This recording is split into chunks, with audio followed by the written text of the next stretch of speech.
صاحب کے جو چیئرمین ہیں ان پہ بہت سارے کیسز ہیں جو کہ وہ یہیں پہ رہ کے فیس کر رہے ہیں. آئے دن ان کو دیکھتے ہیں کہ وہ کبھی کسی عدالت میں ہوتے ہیں, کبھی کسی عدالت میں ہوتے ہیں.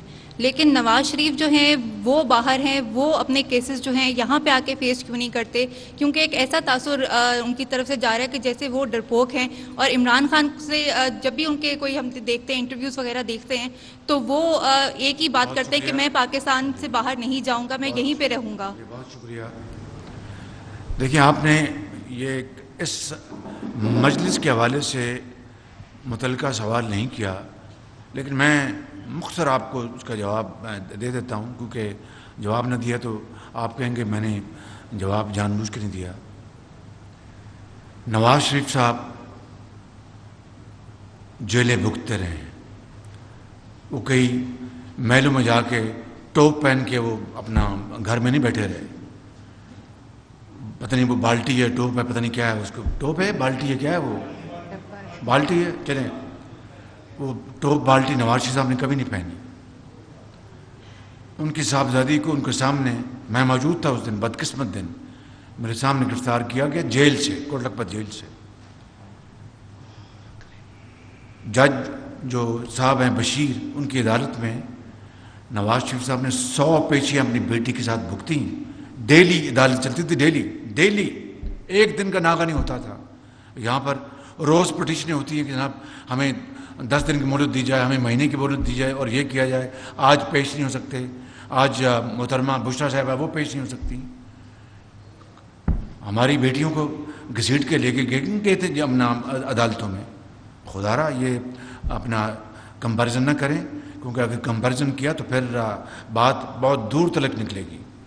نواز شریف صاحب باہر تشریف لے گئے تھے علاج کے لیے. انشاءاللہ وہ پاکستان جلد آئیں گے اور قوم کے سامنے پیش ہوں گے.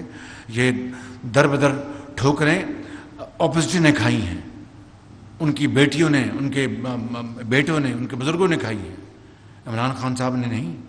ان کے خلاف جو ہمارے خلاف جو جعلی کیسز, ان کا کیا بنا؟ انہی کے زمانے میں عدالتوں نے فیصلے دیے اپنا ضمانتوں کے, آپ سب جانتے ہیں. آج اگر ٹھوس بنیادوں پر, چاہے وہ فارن فنڈنگ کا کیس ہے, چاہے وہ توشہ خانہ, مجھے بتائیں توشہ خانہ کے کیس میں جعلی رسید, یہ ہے وہ اپنا شخص کی کرتوت جو پوری اپنا اپوزیشن کو چور اور ڈاکو کہتا تھا. جعلی رسید بلا خوف تردید میں آپ کو بتا رہا ہوں. اور تحفہ کون تھا؟ خانہ کعبہ کی جو ماڈل ہے وہ گھڑی, جو پتہ نہیں کتنے کروڑ روپے کی اس کی مالیت ہے, اس کو بیچ دیا دبئی میں, اور رسید اسلام آباد کے دکاندار سے لی. دکاندار بھی مکر گیا, یہ میری رسید ہے نہیں. اور جس نے اپنا گھڑی خریدی, گھڑی تو میں نے خریدی ہے دبئی میں. اس سے بڑا قوم کے ساتھ جال سازی, فریب, دھوکہ, ڈاکہ اور چور بازاری کیا ہو سکتی ہے؟ معاف کیجئے, میرا منہ نہ کھلوائیں, یہ محفل کسی اور کام کے لیے. اطمینان صاحب, ایک سیکنڈ, اطمینان صاحب, ایسے ایک منٹ, اطمینان صاحب.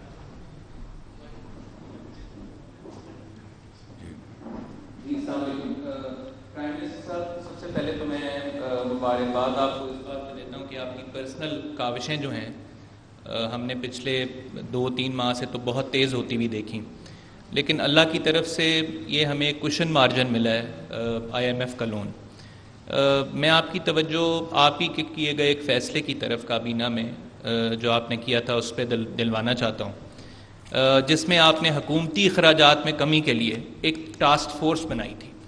آپ نہیں سمجھتے کیا کہ یہ اس وقت سب سے زیادہ ضروری ہے پاکستان کے لیے کہ یہ جو ہمیں کوشن مارجن ملا ہے, جس کے بارے میں آپ نے بھی اور ڈار صاحب نے بھی تھوڑے دن پہلے ہمیں ایک ویڈیو کانفرنس پہ یہ بتایا تھا کہ what are the future plans, اور ہمارے اگلے پلانز کیا ہوں گے. تو میرا آپ کو مشورہ بھی ہے اور آپ سے سوال بھی ہے کہ جو حکومتی اخراجات ہیں, خاص طور پہ جس طرح آپ نے پنجاب میں بطور وزیر اعلیٰ پنجاب, آپ کا بڑا مذاق بھی اڑایا گیا جب آپ مینار پاکستان پہ اجلاس کرتے تھے, لیکن اس سے ایک لوگوں کو جنہوں نے ٹیکس دینا ہے, جو اطلاع بھی ہے آگے کہ بجلی پر اور گیس پر پرابیبلی ٹیکس پڑ رہا ہے اور آگے مزید لگے گا, اس وقت لوگ ٹیکس بہتر طریقے سے یا مان لیں گے جب وہ یہ دیکھیں گے کہ حکومت اپنے اخراجات میں بھی کٹوتیاں کر رہی ہے. تو واٹس یور ٹیک سر؟ جی بہت شکریہ, آپ نے جو بات کی ہے, آپ نے کوشن مارجن کہا, میں اس کو بریدر کہتا ہوں. اور یہ بریدر کو ہمیں اپرچونٹی میں کنورٹ کرنا ہوگا. اور میں آپ کو یہ بتانا چاہتا ہوں آپ کے سامنے نواز شریف کی قیادت میں مسلم لیگ نون پوری طرح کمیٹڈ ہے, اور مجھے پورا یقین ہے کہ اس حکومت کی جو باقی جو کولیشن پارٹنرز وہ بھی اسی طرح کی سوچ رکھتے ہیں. لیکن میں اپنی جماعت کی بات کر سکتا ہوں الحمدللہ کہ ہم پوری طرح یکسو ہیں. سب سے پہلے نواز شریف اور اس کی پارٹی اس میدان میں آگے بڑھے گی, قربانی اور اظہار کا مظاہرہ کریں گے جس حالت میں. اگر ہم اپوزیشن میں ہیں تو اس حالت میں, اگر ہم حکومت میں ہیں تو آپ دیکھیں گے انشاءاللہ کہ کسی چیز سے ہم اپنا پیچھے نہیں ہٹیں گے, اور بڑی سے بڑی جو قربانی ہے وہ ہم آگے لے کے آئیں گے انشاءاللہ.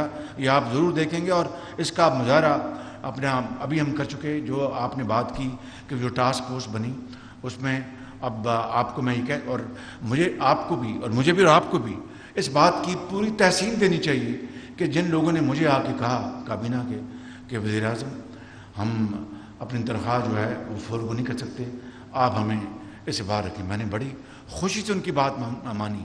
ان میں سے ایک ہمارے وزیر تھے, انہوں نے کابینہ میں کہہ دیا, وہ بیچارے شہید ہو گئے, وہ بڑے نیک پارسا آدمی تھے. اس طرح کچھ اور لوگوں نے بھی کہا, اور باقی والنٹریلی اپنا بے شمار وزراء ایم او ایس اور وہ اپنی تنخواہ نہیں لے رہے. تو یہ ایک حقیر بات صحیح, لیکن یہ پہلی مرتبہ ہی ہوا ہے.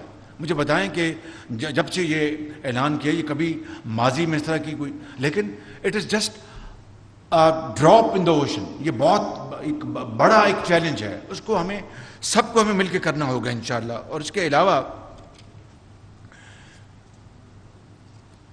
علاوہ جو میں بات جو کرنا چاہتا تھا, یہ بھی مجھے ڈار صاحب نے بھی یہی بتایا کہ آسٹیرٹی میجر جو ہیں یہ ایکسٹینڈ کیے گئے ہیں اس اگلے سال میں بھی. جو موجودہ جو بجٹ ہے جو 2023-24 اس کو بھی ہم نے کیا. اب دیکھیں کہ جو اپنا سینٹ میں چیئرمین سینٹ میں خود کہہ دیا کہ میں تنخواہوں میں اضافے کا میں نہیں کروں گا, اس کو ہم وڈرا کریں گے. بڑی اچھی بات ہے, اس کی تحسین کرنی چاہیے, ہمیں ان کو شاباش دینی چاہیے. اور بھی میرے پاس پریشر تھا, میں نے کہا میں تنخواہیں نہیں بڑھاؤں گا. تو یہ چھوٹی ایک سٹیپس ہیں, لیکن قطرہ قطرہ جو ہے وہ سمندر بنتا ہے. میرا یہ ایمان ہے کہ مسافر شب کو اٹھتا ہے جو جانا دور ہوتا ہے. جی عدنان, نہیں ایک سیکنڈ, ایک منٹ, یہ باری باری ہو رہا ہے, اس کو عدنان آپ بات کر رہے ہیں, اس کے بعد ان کو دیتا ہوں. جی جی. اس وقت دو کوشچن ہیں. ایک کوشچن میرا پورے پاکستان کے جرنلسٹ کمیونٹی کی طرف سے ہے, اور ایک میرا آج کے آپ کے متعلقہ اس موضوع کی جانب سے. ایک تو میڈیا پر جو پابندیاں اس وقت پورے پاکستان کے اندر ہم فیس کر رہے ہیں, یہ میڈیا کے حوالے سے, پابندیوں کے حوالے سے ایک بدترین دور ہے.